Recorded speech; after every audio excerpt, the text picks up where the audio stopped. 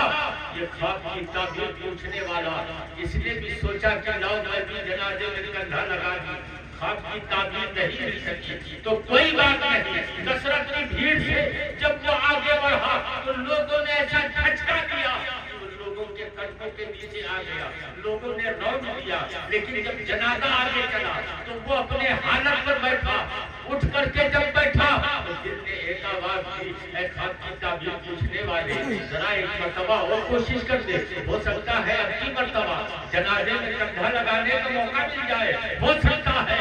اس نے کہا جب دل نے آواز دیا وہ اٹھا، کھڑا ہوا، سنبھلا، دوڑا، دوڑتے دوڑتے لوگوں کو ہٹاتے پھاڑتے اندر پہنچ گیا، اور جب پہنچ گیا تو حضرت بایزید کے جنازے میں اس نے جب کندھا لگایا تو قربان جائیے حضرت بایزید بستامی کا کفن سے ایک ہاتھ باہر نکلا، اور آپ کہتے ہیں اے خواب کی تعبیر پوچھنے والے، ارے اس سے بڑا اور کیا خواب کی تعبیر ہو سکتی ہے کہ تیرے جگہ پر ایک اللہ کے ولی کا جنازہ جنازہ جا رہا ہے۔ میرے پیارے دینی شہزادوں، یہ ہے وہ اللہ والے جنہوں نے ہدایت کے راستے پر چلنے کے لیے امت محمدیہ کو آگاہ فرمایا کہ اگر اپنی بھلائی چاہتے ہو، تم بہتر ہونا چاہتے ہو تو ولیوں کے ان راستے کو اختیار کرو جن راستے پر وہ چلا کرتے تھے۔ ہمیں مرنے کے بعد بھی زندہ ہے اور قبر کے اندر لیٹ کر بھی آج لوگوں کو فیض بانٹ رہے ہیں۔ وہی ایسی تاریخ نہیں ہے۔ اور میں ایک بات بتاؤں، کبھی کبھی ہوتا ایسے کہ زندگی میں کوئی کسی کی بات نہیں مانتا، زندگی میں کوئی نہیں مانتا، لیکن مرنے کے بعد سب اس کی بات مان لیتے ہیں۔ حضرت امام محمد رحمت اللہ تعالی کی وہ مقدس ذات، اے بچے، وہ ذات کہ آپ جس بستی میں رہتے تھے یہودیوں کا علاقہ تھا، اور آپ نے ان یہودیوں کو بارہا کہا یہ خدا ایک ہے، کلمہ پڑھ لو، مسلمان ہو جاؤ۔ لیکن یہودیوں نے حضرت امام محمد کی بات نہ مانا. 12 برس کا زمانہ گزر گیا. یہودیوں کے بستی میں تبلیغ کرتے کرتے قربان جاتا. جب آپ کا وصال ہوا، انتقال ہوا، جب آپ کا جنازہ تھا، تو یہودیوں نے کہا اے لوگوں، 12 برس کا زمانہ تھا میرے درمیان آپ کا، آپ نے ہمیشہ تبلیغ کیا، لیکن ہم لوگوں میں سے کسی نے ان کی بات نہ مانی.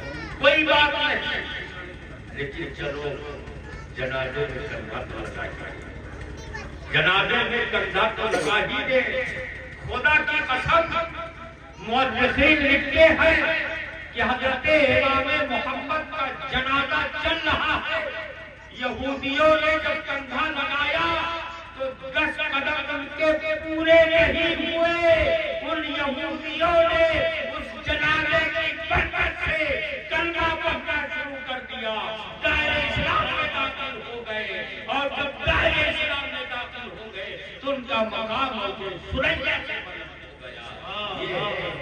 نعرہ تکبیر، نعرہ رسالت، پیغام اولیاء کرام، پیغام اولیاء کرام، مرشد مقدس، پیغام اولیاء کرام. اور نہ تو پیر بننا آسان ہے اور نہ مرید بننا آسان ہے. دونوں صورتیں. پیر کا بننا بھی آسان ہے. اور اگر اس کی مثال کلو بھائی آئے دلی سے ادھر آئیے، ذرا چہرہ یہی سے دیکھ لیجیے. ماشاء اللہ تشریف رکھیں. آسان نہیں، اس لیے اگر آسان ہوتا تو ہر شخص پیر ہی بن جاتا. لیکن ایک مثال دیکھو، بس بات ختم. محبوب الہی کی طرح پیر ہو اور امیر خسرو کی طرح مرید. یہ تعلق ہو، یہ تعلق ہو کہ مرید کہیں بھی رہے، محبوب الہی کی نگاہ سے بچ نہ سکتا. کہیں بھی ہو امیر خسرو.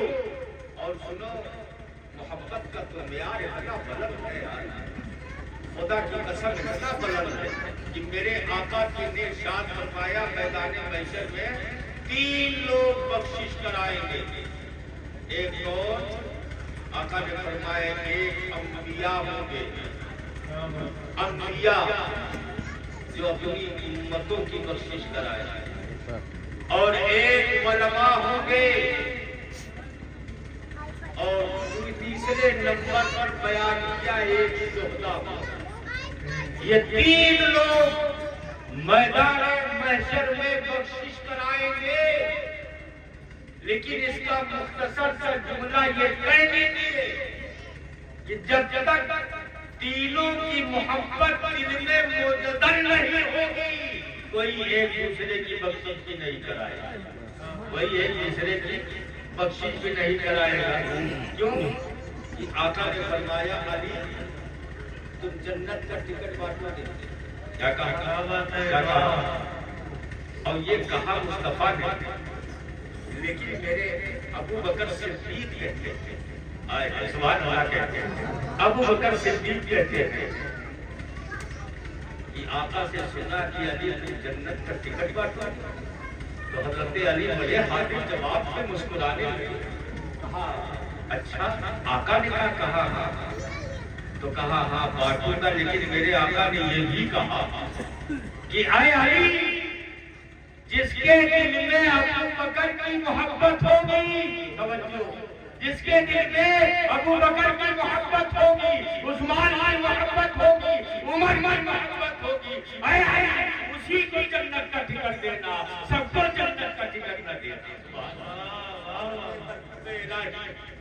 امیر خسرو کو بلاتے ہیں اور بلانے کے بعد ایک چیز فرمائی اے امیر خسرو، 8 آنا دیا سامان، 1 روپیہ دیا، 2 روپیہ دیا، 5 روپیہ دیا، جاؤ دلی سے لے آؤ۔ کلو بھائی وغیرہ اسی بستی میں اسی نگری میں رہتے ہیں، کہا دلی سے لے آؤ، گئے جناب۔ اب امیر خسرو جب سڑک پر پہنچے تو دیکھا بڑا کثرت کا مجمع، بڑی بھیڑ ہے، چلنے کے لیے راستے تنگ ہو گئے۔ امیر خسرو نے کسی سے پوچھا، اے لوگوں یہ بھیڑ کیسی، یہ ازدحام کیسا، یہ کثرت کیسی؟ اس نے کہا تم نے سنا نہیں؟ کہا نہیں۔ کہا ایک اللہ والے کا وصال ہو گیا، اللہ والے کا وصال ہو گیا، جس نے اپنی زندگی میں کہا تھا کہ جو میرے جنازے میں کندھا لگائے گا وہ جنتی ہوگا۔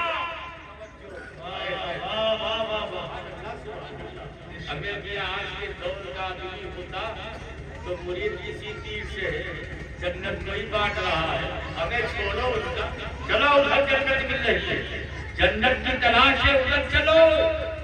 امیر خسرو رحمت اللہ تعالیٰ قربان چاہیے کہا اچھا یہ کہا تھا انہوں نے؟ کہا ہاں۔ اب امیر خسرو ٹھہر گئے، اگل بگل دیکھا، دائیں بائیں دیکھا، ایک بند کوٹھری کا دروازہ کھولا، اندر داخل ہو گئے، کافی دیر اندر رہے۔ جب جنازہ گزر گیا، بھیڑ ختم ہو گئی، سامان خریدا، واپس آنے لگے۔ آئے جب محبوب الہی کی بارگاہ تو حضرت خواجہ نظام الدین اولیاء کہتے ہیں کہ اے امیر خسرو بڑی دیر دیکھنے لگا تھا، سامان مختصر تھا، اتنی دیر چلنے لگا تھی؟ کہا حضرت بھیڑ بہت رہی، راستے میں چلنے کا کوئی انتظام نہیں تھا، بڑا سسٹم بگڑا تھا۔